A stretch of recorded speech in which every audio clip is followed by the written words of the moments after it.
When Genghis Khan died in 1227, he left behind a sweeping empire and a surprisingly small circle of documented children who inherited his legacy. What became of them? In today's video, we trace, one by one, the lives of his sons and daughters, the battles they fought, the dynasties they built, the marriages he used as alliances, and the power plays within the imperial family. From the eldest son who died before his father, to the youngest daughter caught in succession intrigue, we'll answer, whatever happened to Genghis Khan's children? The great Khan's empire stretched from Eastern Europe to the Pacific Ocean, but governing such vast territories required more than military might. It demanded political strategy, and at the heart of that strategy were his children. Each son and daughter became a crucial piece in the complex puzzle of Mongol administration, frontier control, and dynastic succession. Today, we'll examine the lives of 10 children whose existence we can reliably document through historical sources. We'll proceed in order of significance and documentation. His 4 sons by his primary wife Berta, his 5 daughters also by Berta, and 1 reliably recorded son by a junior wife. These aren't just biographical sketches, they're the foundation stories of entire dynasties and khanates that would shape Eurasian history for centuries. Why does this story matter? Because understanding what happened to Genghis Khan's children reveals how one of history's largest empires actually functioned. His sons didn't just inherit territory, they founded the Golden Horde, the Chagatai Khanate, the Yuan dynasty, and the Ilkhanate. His daughters weren't just married off. They became governors, administrators, and the crucial links that bound diverse peoples to Mongol rule.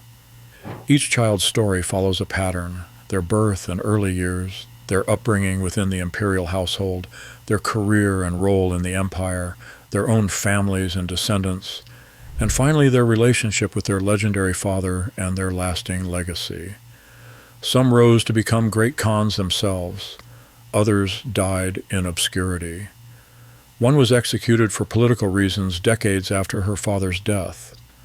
But all of them, in their own ways, helped transform a confederation of steppe tribes into a world empire, and then watched as that empire evolved, fractured, and ultimately gave birth to new forms of power across Eurasia.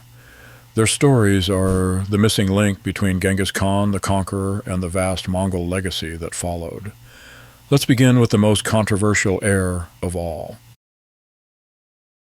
Jochi was born around 1184, but his birth was shadowed by questions that would haunt his entire life. He was conceived during one of the most traumatic periods in young Temujin's life, the abduction of his wife Berta by the Merkits. When Berta was rescued after several months in captivity, she was pregnant. Was Jochi the son of the future Genghis Khan, or of his Merkit captors? Genghis Khan accepted Jochi as his son, but whispers about his paternity never entirely disappeared. These doubts would prove politically significant, as Jochi's legitimacy became a weapon his brothers could use against him in succession disputes. Despite this uncertainty, or perhaps because of it, Genghis Khan was careful to give Jochi substantial responsibilities and territory. As the eldest son, Jochi was groomed for leadership from an early age. He participated in his father's earliest military campaigns and proved himself a capable commander. However, his relationship with his younger brothers, particularly Chagatai, was often tense. Chagatai, known for his strict adherence to Mongol law and custom, was openly hostile toward Jochi and repeatedly questioned his legitimacy. By the time of the Great Western campaigns, Jochi had established himself as one of his father's most trusted generals, despite, or perhaps because of, the ongoing questions about his birth. Genghis Khan granted Jochi control over the westernmost territories of the growing empire. This massive appanage included much of modern-day Kazakhstan, southern Russia, and extended toward Eastern Europe. It was a strategic assignment. The western frontier required constant attention and military presence to maintain control over recently conquered peoples. During the Khwarezmian campaign, 1219 to 1221, Jochi commanded crucial operations, including the siege of several major cities. His military competence was never in question, even among those who doubted his paternity. He demonstrated the same tactical brilliance and ruthless efficiency that characterized Mongol warfare under his father's leadership. However, tensions within the family reached a breaking point during these campaigns. A heated argument between Jochi and Chagatai nearly led to violence, with both brothers drawing weapons. Only the intervention of their younger brother Ogedei prevented bloodshed. Jochi married Qojin and had several sons, most notably Orda and Batu. These sons would prove instrumental in the continued expansion of Mongol power westward. Batu, in particular, would lead the devastating campaigns into Eastern Europe in the 1240s, establishing what would become known as the Golden Horde. The Jochi line would rule over the Rus principalities, the Caucasus, and much of Eastern Europe for over 2 centuries. The Golden Horde became one of the most enduring Mongol successor states, lasting until the late 15th century. The relationship between father and son remained complex until the end. While Genghis Khan never publicly questioned a Jochi's paternity, he also never designated him as his primary heir. This may have been due to the ongoing family tensions or genuine uncertainty about succession. Jochi died in 1227, the same year as his father, though he predeceased Genghis Khan by several months. Some sources suggest their relationship had become strained in Jochi's final years, with the son establishing what amounted to an independent court in his western territories. Despite the questions surrounding his birth, Jochi's legacy proved enormous. His descendants ruled one of the largest and most influential Mongol successor states. The Golden Horde's influence on Russian history in particular cannot be overstated. The Mongol yoke shaped Russian political development for centuries. His death before his father's eliminated him from the immediate succession dispute, but his sons continued to assert their claims to leadership within the broader Mongol world. Through his line, the disputed heir became the ancestor of some of the most powerful rulers in post-Mongol Eurasia. Now let's turn to the son who embodied Mongol law and order. Chagatai was born around 1183, making him the second son of Genghis Khan and Berta. Unlike his older brother Jochi, there were never questions about Chagatai's paternity. He was unquestionably Genghis Khan's son. This certainty may have contributed to his lifelong obsession with legitimacy, law, and proper Mongol customs. From an early age, Chagatai distinguished himself not just as a warrior, but as a fierce guardian of Mongol tradition. While his brothers showed pragmatic flexibility in dealing with conquered peoples and their customs, Chagatai insisted on strict adherence to the Yasa, the Mongol legal code established by his father. Chagatai's education emphasized both military skills and legal knowledge. He became known for his photographic memory regarding Mongol law and his uncompromising enforcement of traditional customs. This made him both respected and feared within the Mongol hierarchy, respected for his knowledge and consistency, feared for his harsh judgments. His antagonistic relationship with Jochi stemmed partly from legal principles. Chagatai genuinely believed that questions about Jochi's paternity disqualified him from succession, according to Mongol custom. This wasn't merely political maneuvering, it reflected Chagatai's deep commitment to what he saw as proper legal procedure. When Genghis Khan divided his empire among his sons, Chagatai received the Central Asian territories, modern-day Afghanistan, Kyrgyzstan, Tajikistan, Turkmenistan, Uzbekistan, and parts of western China and Iran. This region, known as Transoxiana, was strategically crucial as it controlled the trade routes between East and West. Chagatai's realm included some of the most important commercial cities of the medieval world, Samarkand, Bukhara, and Merv. These were centers of Islamic learning and culture, which created an interesting tension with Chagatai's strict adherence to Mongol tradition. Unlike some of his relatives who readily adopted local customs, Chagatai maintained Mongol practices even while governing highly sophisticated urban populations. His administration was characterized by efficiency and strict justice. Trade flourished under his rule partly because merchants could depend on consistent enforcement of laws and contracts. However, his inflexibility sometimes created problems when dealing with the diverse religious and ethnic groups within his territory. Chagatai had several wives and numerous children, following Mongol polygamous traditions. His most significant son was Mutukan, who died young during the siege of Kiev in 1240. His grandson Kara Hulegu briefly ruled the Chagatai Khanate, but the succession became complicated by the broader politics of the Mongol Empire. The Chagatai Khanate would prove to be one of the most persistent Mongol successor states. Various branches of Chagatai's descendants ruled in Central Asia for over 350 years, with the last Chagatai ruler only falling in the late 17th century. The Khanate produced notable figures including Qojin Khan, who reformed the monetary system, and various rulers who patronized Islamic scholarship. Genghis Khan valued Chagatai's legal expertise and often consulted him on matters of law and custom. However, the great Khan was pragmatic enough to recognize that Chagatai's inflexibility might make him unsuitable as supreme ruler of the diverse Mongol Empire. While Chagatai was clearly qualified by birth and ability, his father ultimately passed him over for the succession. Instead, Genghis Khan designated Ogedei as his heir, partly because Ogedei had demonstrated the diplomatic skills necessary to hold the empire together. Chagatai accepted this decision, demonstrating his commitment to his father's authority even when it worked against his own interests. Chagatai died in 1241, 14 years after his father. He had spent those years consolidating his Central Asian realm and ensuring its integration into the broader Mongol system. His death coincided with a crucial period in Mongol history. Ogedei had also died in 1241, creating a succession crisis that would ultimately transform the empire.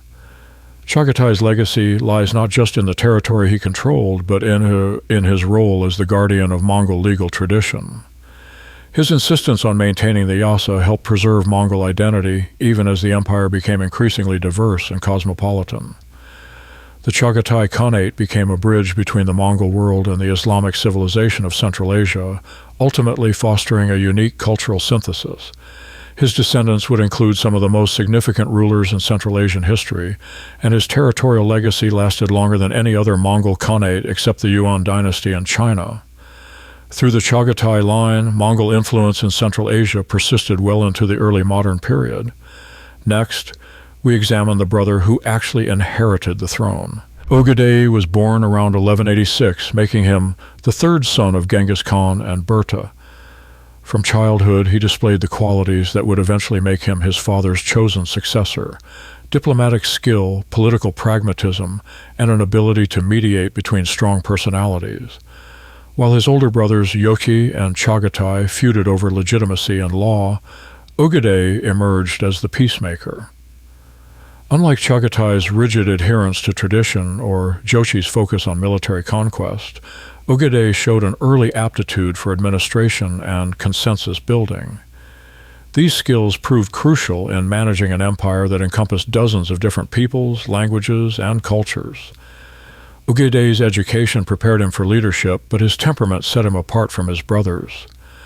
Where family disputes arose, Ogedei often served as the voice of reason.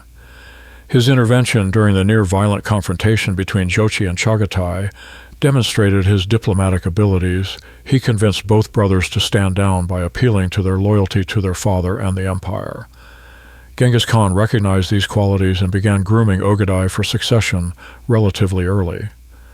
The great Khan understood that holding the Mongol Empire together would require different skills than building it had demanded. Following Genghis Khan's death in 1227, there was a brief period of uncertainty. Tolui, the youngest brother, served as regent while the Mongol nobility debated succession. In 1229, the Kurultai, assembly of nobles, elected Ogedei as the new great Khan, respecting Genghis Khan's designation. Ogedei's reign marked the period of the Mongol Empire's greatest expansion. Under his leadership, Mongol forces completed the conquest of the Jin dynasty in northern China, launched the devastating invasion of Europe under Batu Khan, Jochi's son, and conquered the remainder of the Khwarezmian Empire. The empire nearly doubled in size during his 13-year reign. But Ogedei was more than just a conqueror. He established Karakorum as the empire's first true capital city, creating a cosmopolitan center that welcomed merchants, craftsmen, and scholars from across Eurasia. He implemented tax systems, postal networks, and administrative structures that helped transform the Mongol Empire from a military confederation into a functioning state. Ogedei's greatest contribution lay in imperial administration. He established a decimal system for organizing the military that also served administrative purposes. He created the first empire-wide census, implemented standardized weights and measures, and established a paper currency backed by silver, innovations that facilitated trade across vast distances. His court at Karakorum became famous for its religious tolerance. Christian, Muslim, Buddhist, and Taoist scholars debated philosophy and theology under imperial patronage. This policy of tolerance helped legitimize Mongol rule among diverse subject populations. Ogedei had multiple wives and several sons, most notably Guyuk and Kochu. However, his family life was complicated by his struggles with alcoholism, which worsened as he aged. His drinking became a source of concern for his advisors and family members, who worried about its effects on his judgment and health. When Ogedei died in 1241, possibly from alcohol-related causes, he left behind a succession crisis. His widow, Turagene Khatun, served as regent for 5 years while the empire's nobility debated who should inherit the throne. Ogedei's death came at a crucial moment. Mongol forces were advancing deep into Europe and seemed poised to conquer Hungary and Poland completely. His death forced the recall of key generals for the succession Kurultai, effectively ending the Mongol conquest of Europe. The succession dispute that followed his death revealed the tensions between different branches of the family. While his son Guyuk was eventually elected Great Khan in 1246, the Ogedei line's hold on power proved tenuous. Ogedei's true legacy lies in the institutional framework he created for governing a world empire. His administrative innovations influenced not just the Mongol successor states, but also the Chinese, Persian, and Russian governmental systems that emerged in subsequent centuries. However, his line was ultimately supplanted by the Toluid branch of the family. His grandson Monke became Great Khan in 1251, representing the triumph of Tolui's descendants over Ogedei's. This shift marked a fundamental change in the empire's character and direction. Despite losing the throne, Ogedei's reign represented the Mongol Empire at its zenith, the moment when military conquest successfully transformed into sustainable governance. His diplomatic approach and administrative genius made possible the Pax Mongolica that facilitated unprecedented cultural and economic exchange across Eurasia. Now we turn to the youngest brother, whose descendants would ultimately dominate the Mongol world. Tolui was born around 1181 to 1193, the youngest of Genghis Khan's 4 sons by Berta.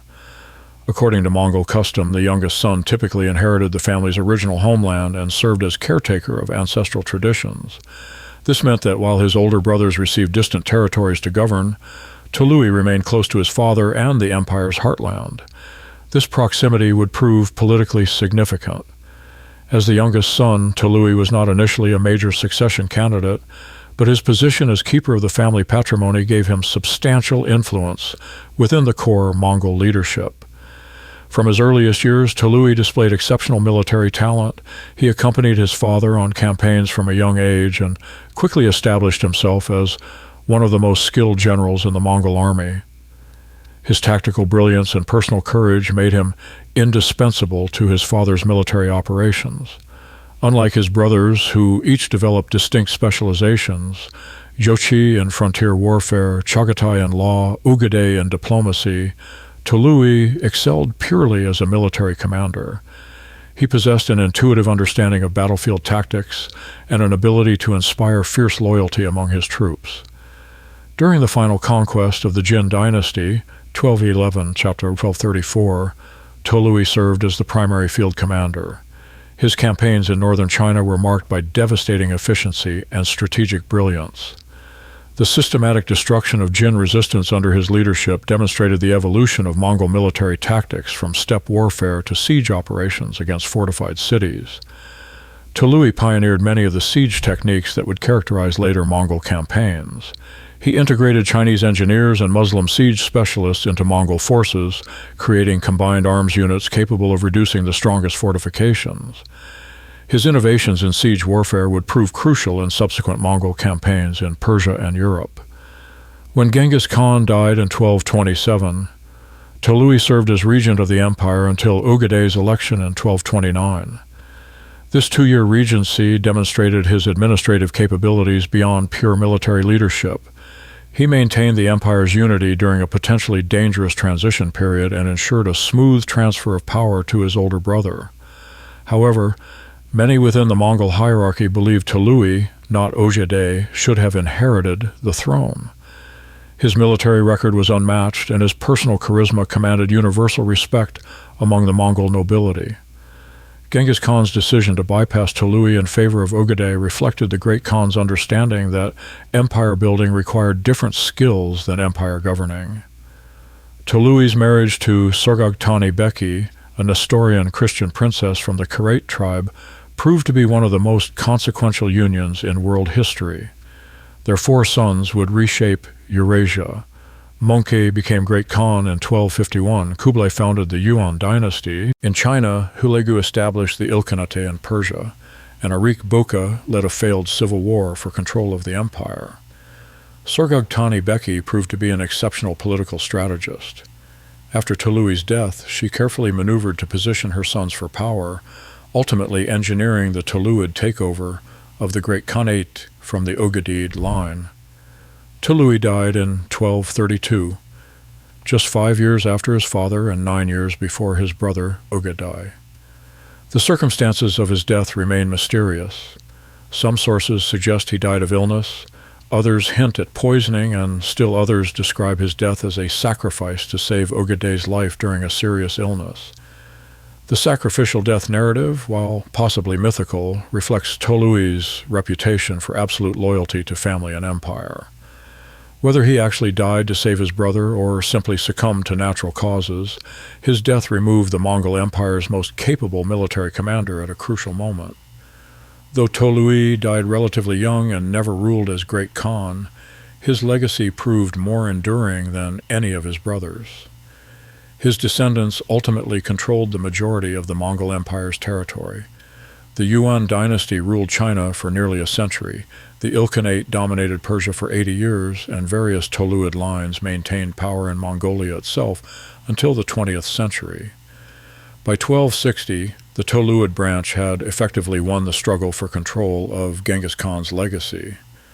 While the other brothers' descendants maintained regional power, the Toluid line controlled the empire's richest and most populous territories. Through military excellence and political acumen, the youngest brother's family became the most successful inheritors of the Mongol legacy. The irony of Tolui's story lies in this reversal. Bypassed for immediate succession because of his military focus, his descendants ultimately proved most capable of adapting Mongol power to the complex realities of ruling diverse, sophisticated civilizations. Now we turn from the sons to the daughters, beginning with the eldest. Qojin Beki was born around 1179, making her likely the eldest child of Genghis Khan and Berta, possibly even older than Jochi. Her early birth placed her at the forefront of her father's emerging strategy of using marriage alliances to build and consolidate his growing confederation of tribes. Unlike the succession politics surrounding her brothers, Qojin's significance lay in her role as a diplomatic tool and alliance builder. Her marriage would set the pattern for how Genghis Khan would use his daughters throughout his rise to power. Qojin grew up during the most turbulent period of her father's rise. Her childhood was marked by the constant tribal warfare that characterized the Mongolian steppes in the late 12th century. Unlike her brothers, who were groomed for military leadership, she was prepared for the complex role of a Mongol princess, maintaining her father's interests while adapting to her husband's tribe and customs. Mongol women, particularly those of high status, enjoyed considerably more freedom and authority than women in many contemporary societies. They could own property, influence political decisions, and in some cases, rule in their own right. Qojin's upbringing reflected these realities. Genghis Khan arranged Qojin's marriage to Butu of the Akiris tribe as part of his broader strategy to consolidate power among the Mongol tribes. The Akiris were a significant tribal group, and securing their alliance through marriage helped strengthen Temujin's position during his struggle for supremacy on the steppes. This marriage represented more than just diplomatic convenience. It established a precedent for how Genghis Khan would use his family relationships to build political networks. Qojin became the prototype for the daughter marriage policy that would later help bind conquered peoples to Mongol rule. The surviving records provide little detail about Qojin's life after her marriage. This absence of documentation reflects both the limited literacy of steppe societies during this period and the tendency of historical sources to focus on male political actors. What we do know suggests that she successfully fulfilled her role as a link between the Borjigin and Ikiris clans. Her marriage helped secure Ikiris loyalty during crucial battles in Genghis Khan's consolidation of power. The alliance remained strong throughout her father's campaigns, suggesting that she maintained her diplomatic function effectively. Qojin's children with Butu strengthened the bond between the two tribal lines. Her descendants would have carried both Borjigin and Ikiris blood, creating kinship networks that helped maintain tribal loyalty to Genghis Khan's broader confederation. However, specific details about her children and their roles in later Mongol politics remain largely undocumented. This reflects the broader challenge of reconstructing the lives of Mongol women from this period, whose stories were often subsumed into those of their male relatives. Qojin's relationship with her father appears to have remained strong throughout her life. Her successful marriage alliance validated his strategy of using family connections to build political power. Her example influenced how he would later arrange marriages for her younger sisters. Her legacy lies not in individual achievements, but in establishing the model for how Mongol princesses could serve as crucial links in the empire's political structure. She demonstrated that marriages could be more than temporary alliances. They could create lasting bonds that survive changes in leadership and circumstance. The pattern she established would prove crucial as the Mongol Empire expanded beyond tribal confederations to encompass settled populations with their own complex political systems. With that foundation established, we turn to her sister, who governed the northern frontiers. Checheyigen Beki was born in the early 1180s, the second daughter of Genghis Khan and Berta. Her upbringing occurred during her father's consolidation of power among the Mongol tribes, a period that taught her the importance of managing diverse peoples and maintaining loyalty across cultural boundaries. Unlike her older sister Qojin, whose marriage served immediate tribal politics, Checheyigen was groomed for a more complex role, governing frontier populations who retained their own distinct identities while accepting Mongol overlordship. As Checheyigen matured, her father's ambitions expanded beyond tribal confederation toward true empire building.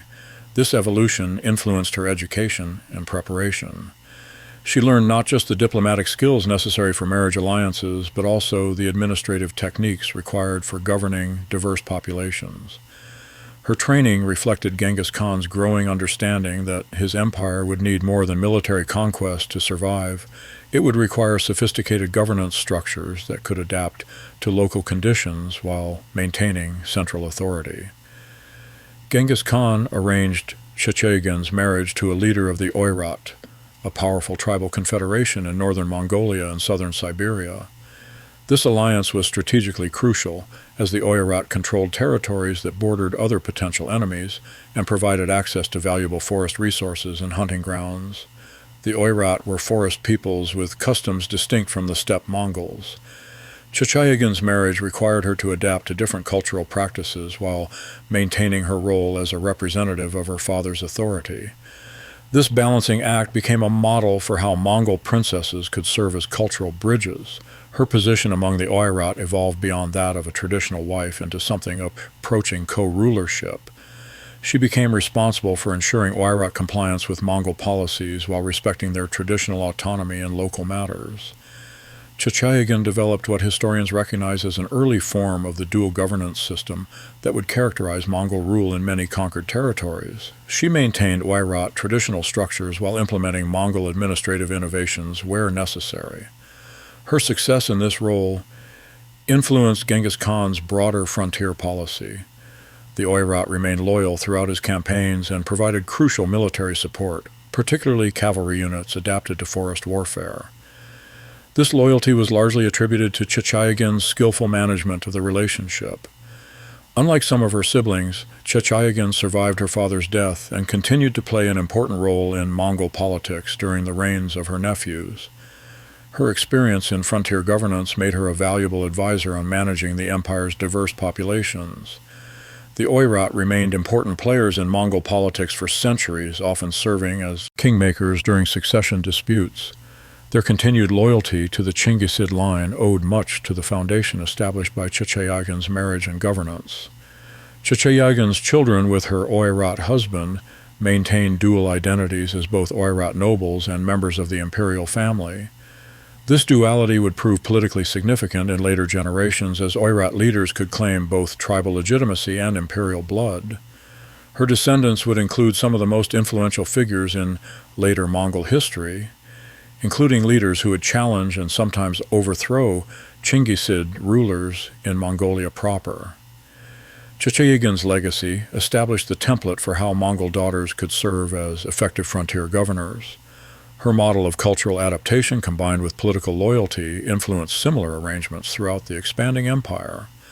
Her success demonstrated that Mongol imperial administration could be flexible and culturally sensitive while maintaining central control, a lesson that proved crucial as the empire encompassed increasingly diverse populations. Next, we examine the daughter who helped open the path to China. Alaqai Beki was born in the mid-1180s, the third daughter of Genghis Khan and Berta. Her birth coincided with her father's growing awareness of the wealth and strategic importance of the settled civilizations south of the Mongolian steppes. Her role would prove crucial in the Mongol approach to conquering and governing China. Unlike her older sisters, whose marriages served immediate tribal and frontier concerns, Alaqai was designated for a marriage that would facilitate Mongol penetration into the complex world of Chinese politics and administration. Alaqai's education reflected her father's evolving understanding of the challenges posed by conquering settled, literate civilizations. She learned not just Mongol customs and administrative practices, but also something of Chinese culture, political traditions, and the complex relationships between various groups along the Chinese frontier. Her preparation included exposure to Chinese and Khitan officials who served in her father's growing administration, giving her insights into the governmental structures she would eventually help navigate and control. Genghis Khan arranged Alaqai's marriage to the ruler of the Ogedei, a powerful confederation that controlled crucial territory along the border between Mongolia and the Jin dynasty in northern China. The Ogedei were ethnically related to the Mongols, but had absorbed significant Chinese cultural influences through centuries of interaction. This marriage was strategically brilliant. The Ogedei controlled key passes through the border mountains and maintained extensive trade networks that connected the steppe economy with Chinese markets. Their allegiance was essential for any serious Mongol assault on China. Alaqai's position among the Ogedei evolved into something resembling a joint administrative role. She became responsible for coordinating between Mongol policies and Ogedei traditional governance, while also facilitating the complex logistics of managing a border population with loyalties to multiple political entities. When Genghis Khan launched his major campaigns against the Jin dynasty, beginning in 1211, Alaqai and the Ogedei played crucial supporting roles. They provided intelligence about Chinese defensive positions, guided Mongol armies through difficult terrain, and helped manage the complex task of governing newly conquered Chinese populations. Alaqai's understanding of both Mongol and Chinese administrative practices made her invaluable in developing the hybrid governmental systems that would characterize Mongol rule in China. She helped pioneer the use of Chinese bureaucrats under Mongol oversight that would later flourish under the Yuan dynasty. Alaqai's greatest contribution lay in demonstrating how Mongol political authority could effectively utilize Chinese administrative expertise. Her court among the Ogedei became a laboratory for the cultural and governmental synthesis that would define Mongol rule throughout East Asia. She maintained Mongol political supremacy while incorporating Chinese bureaucratic efficiency, creating a model that influenced Mongol governance throughout the conquered Chinese territories. This synthesis helped make Mongol rule acceptable to Chinese populations while maintaining the military and political advantages that had made conquest possible. Alaqai's children represented a new type of Mongol nobility, culturally sophisticated, administratively skilled, and capable of operating effectively in both steppe and settled environments. Her descendants would play important roles in the Yuan dynasty's administration and in maintaining Mongol influence in northern China. Her family became a model for how Mongol elites could maintain their identity while adapting to the requirements of governing complex civilizations. Alaqai's successful management of Ogedei affairs and her contributions to Chinese policy made her one of her father's most trusted advisors on matters relating to settled populations. Her insights influenced Mongol administrative policies throughout East Asia. She survived her father's death and continued to play an important role in Mongol-Chinese relations during the subsequent reigns.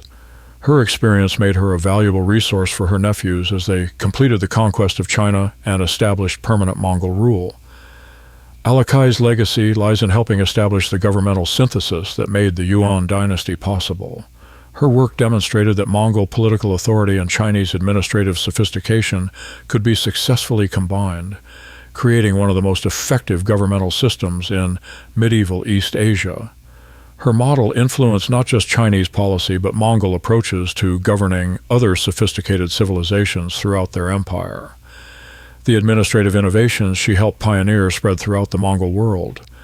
Now we turn to a daughter whose role remained more traditionally focused on clan politics. Tumelun was born around 1192, the fourth daughter of Genghis Khan and Berta. Unlike her older sisters, whose marriages served frontier governance and imperial expansion, Tumelun's marriage was arranged to strengthen traditional clan relationships within the Mongol Confederation itself. Her role represented the continuing importance of traditional tribal politics even as her father built an empire that transcended tribal boundaries. Not every marriage alliance needed to serve imperial expansion. Some were necessary to maintain the internal cohesion that made such expansion possible. Tumelun's childhood occurred during the height of her father's imperial campaigns. While her older sisters had been groomed for complex frontier roles, her education focused more on traditional Mongol aristocratic skills, managing household affairs, understanding tribal genealogies, and maintaining the social networks that bound Mongol nobility together. This traditional focus reflected Genghis Khan's understanding that imperial expansion could not completely replace tribal foundations. The empire still needed to function as a Mongol confederation at its core. Tumelun was married to Chigu of the Ongderat, strengthening ties with one of the most important clans in the Mongol confederation. The Ongderat had provided Genghis Khan's own mother, Hoelun, and Berta herself came from Ongderat lineage. This marriage reinforced what was already the most crucial clan alliance in Mongol politics. The Ongderat marriage pattern established a tradition that would persist for generations. Mongol rulers would continue to take primary wives from Ongderat families, and Ongderat women would maintain special status within the imperial household. Tumelun's marriage helped institutionalize this relationship. Unlike her sisters, who became frontier governors and administrators, Tumelun's role remained more traditionally aristocratic. She managed her husband's household, maintained social relationships with other noble families, and served as a living symbol of the alliance between Borjigin and Ongderat clans. This does not mean her role was unimportant. Clan relationships remained crucial to Mongol imperial stability. However, the surviving sources provide little evidence that she took on the kind of governmental responsibilities that characterized her sisters' careers. Tumelun's children reinforced the bonds between the imperial family and their most important traditional allies. Her descendants would include individuals who served in various administrative and military roles, but their primary significance lay in maintaining clan continuity rather than pioneering new forms of governance. The Ongderat would remain the most favored marriage partners for Mongol royalty for centuries, partly due to relationships like Tumelun's that institutionalized their special status. Tumelun's legacy illustrates an important aspect of Mongol imperial strategy, the continued importance of traditional relationships even within an innovative imperial system. Her marriage served the crucial function of maintaining internal cohesion while her father pursued external expansion. Her relatively traditional role demonstrates that not every imperial marriage needed to serve innovative purposes. Some were necessary simply to maintain the foundations that made innovation possible. Despite limited documentation, her successful fulfillment of traditional expectations contributed to the stability that allowed her more pioneering sisters to experiment with new forms of governance and cultural synthesis. Now we turn to the youngest daughter, whose story ends in political tragedy. Al-Altan was born around 1196, the youngest daughter of Genghis Khan and Berta. Later Mongol traditions would remember her as her father's favorite daughter, though this may reflect the particular drama of her eventual fate rather than historical reality. Her birth came during the period of her father's final consolidation of power among the Mongol tribes. As the youngest daughter, Al-Altan grew up entirely within the imperial household, unlike her older sisters who had been born during times of tribal warfare and uncertainty. This gave her a different perspective on Mongol power and imperial possibilities. Al-Altan's childhood occurred during the height of Mongol imperial expansion. She witnessed her father's transformation from tribal leader to world conqueror and absorbed lessons about power, politics, and imperial administration that her older sisters had learned through practical experience in frontier governance.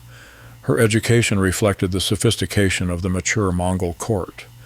She learned not just traditional Mongol customs, but also something of the various cultures her father had conquered. This cosmopolitan education would prove both valuable and dangerous in her later political career. Around 1211, Genghis Khan arranged Al-Altan's marriage to Barchuk Artegen, the ruler of the Uyghur kingdom. This marriage was strategically crucial. The Uyghurs controlled key portions of the Silk Road trade routes and possessed sophisticated administrative and cultural institutions that could serve Mongol imperial needs. The Uyghurs were culturally sophisticated, with strong Buddhist traditions, advanced literacy, and extensive experience in managing trade networks. Unlike previous marriages that had served military or tribal purposes, Al-Altan's marriage was designed to integrate this existing administrative expertise into the Mongol imperial system. Barchuk Artegen had voluntarily submitted to Mongol authority in 1209, making this marriage a reward for loyalty rather than a tool for conquest. This gave Al-Altan's position a different character. She was marrying into an ally's court rather than governing a conquered population. Al-Altan and her Uyghur husband played crucial roles in imperial administration. The Uyghurs provided the Mongol Empire with its first sophisticated bureaucratic class, including scribes, translators, and financial administrators. Many Uyghurs became essential figures in Mongol governance throughout Eurasia. Al-Altan served as a liaison between the imperial court and Uyghur administrative personnel. Her bilingual and bicultural capabilities made her invaluable in coordinating between Mongol political authority and Uyghur administrative expertise. During major Mongol campaigns, Uyghur forces under her husband's command served as auxiliary troops, particularly valuable for their knowledge of siege warfare and urban administration. Al-Altan helped coordinate these military contributions while managing the complex logistics of Uyghur participation in imperial campaigns. After Genghis Khan's death in 1227, Al-Altan became involved in the complex succession politics that characterized the early decades of the empire. Her position as widow of an important allied ruler and her close relationship with the imperial family gave her significant political influence. Unlike her sisters, who had focused primarily on frontier governance, Al-Altan involved herself directly in central imperial politics. This involvement reflected both her sophisticated political education and her access to the imperial court through her special relationship with her father. Her political activities included supporting certain candidates for Great Khan and opposing others. The specific details of her positions remain unclear, but her later fate suggests she chose the losing side in crucial political disputes. Al-Altan's political involvement ultimately proved fatal. When Guyuk, Ogedei's son, became Great Khan in 1246, he ordered Al-Altan's execution. The specific charges against her remain unclear, but they likely involved her support for rival candidates during the succession dispute following Ogedei's death in 1241. Her execution around 1246 sent shockwaves through the imperial family and demonstrated the dangers of political involvement for members of the imperial household. It marked a turning point in how the family treated internal political disputes. Disagreement was no longer tolerable, and family connections provided no protection from political retribution. Al-Altan's execution illustrated the increasing ruthlessness of Mongol imperial politics as the empire matured. Her death marked the end of the early period when family relationships provided some protection from political consequences.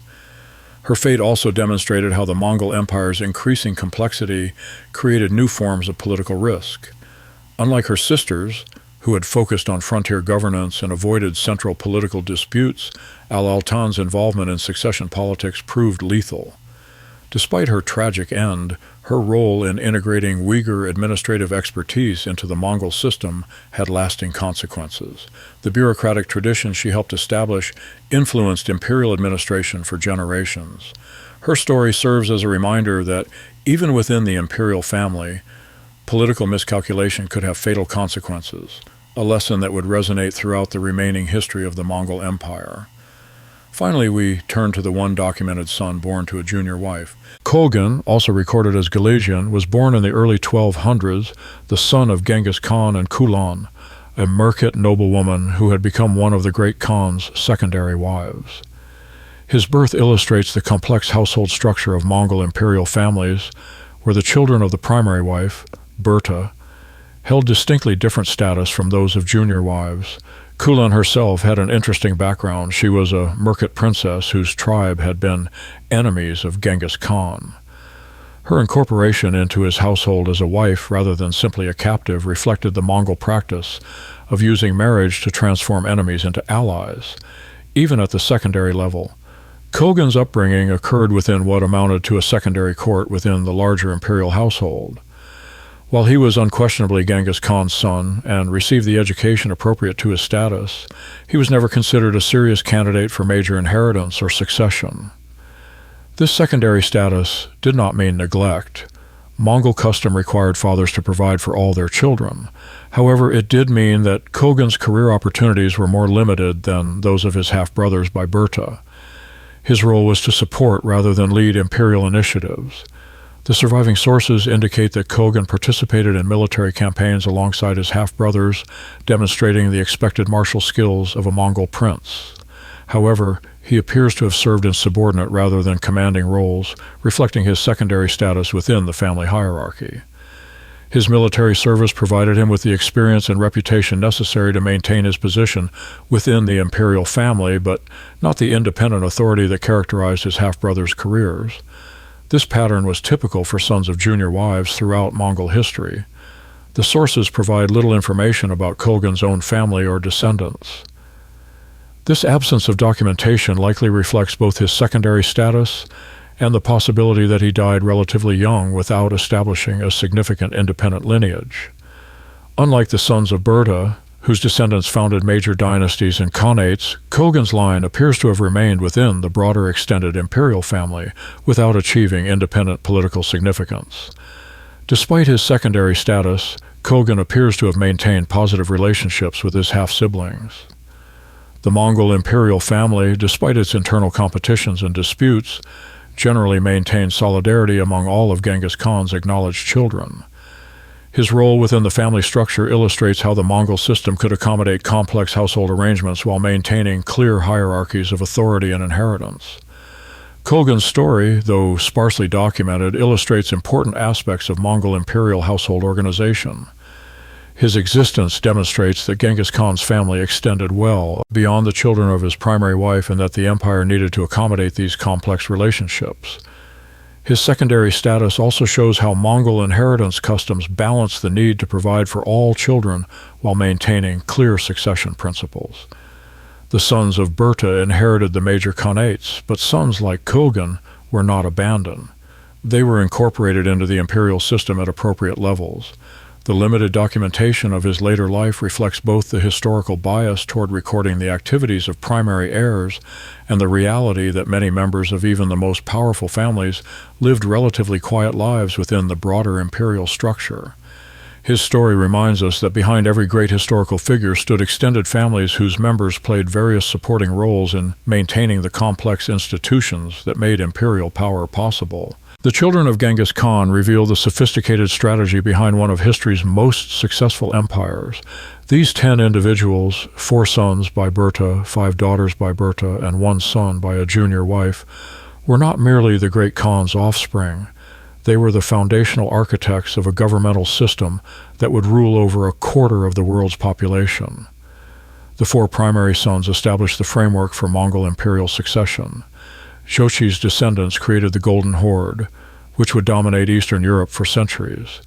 Chagatai's line controlled Central Asia for over 350 years, preserving Mongol legal traditions while adapting to Islamic civilization.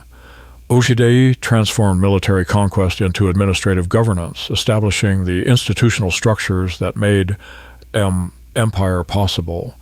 And Tolui, though bypassed for immediate succession, became the ancestor of the most enduring Mongol dynasties, the Yuan in China and the Ilkhanate in Persia. The five daughters pioneered a model of imperial governance that extended far beyond traditional Mongol territories. They became frontier administrators, cultural mediators, and the crucial links that bound diverse peoples to Mongol authority. From Qojin's early tribal alliances to Alaqai's innovations in Chinese administration, these women demonstrated that empire building required more than military conquest. It demanded sophisticated cultural and political integration. Their collective legacy shaped Eurasian history for centuries. Through their descendants, Mongol influence persisted long after the empire's political fragmentation. The Yuan dynasty in China, the Golden Horde in Russia, the Chagatai Khanate in Central Asia, and the Ilkhanate in Persia all trace their legitimacy to these 10 individuals. Perhaps most remarkably, the genetic legacy of this family may have reached even further than their political influence. Modern genetic studies suggest that millions of people across Eurasia carry genetic markers linked to the Mongol expansion, making Genghis Khan's family one of the most reproductively successful lineages in human history. Yet for all their collective impact, much about these individuals remains mysterious. The surviving documentation focuses heavily on political and military achievements while revealing little about their personal lives, relationships, or individual personalities. What we don't know about Genghis Khan's children is as telling as what we do. It reflects the priorities of medieval chroniclers and the challenges of reconstructing family life from political sources. The story of these 10 individuals illuminates how personal relationships shaped world history. Through strategic marriages, careful territorial divisions, and innovative governmental experiments, they transformed their father's military conquests into lasting political institutions. Their successes and failures provide timeless lessons about power, family, and the complex challenge of building institutions that can survive their founders. If you enjoyed this comprehensive look at Genghis Khan's children, subscribe for more deep dives into the individuals who shaped world history. Next week, we'll examine the complex succession crisis that followed Ogedei's death and nearly tore the Mongol Empire apart.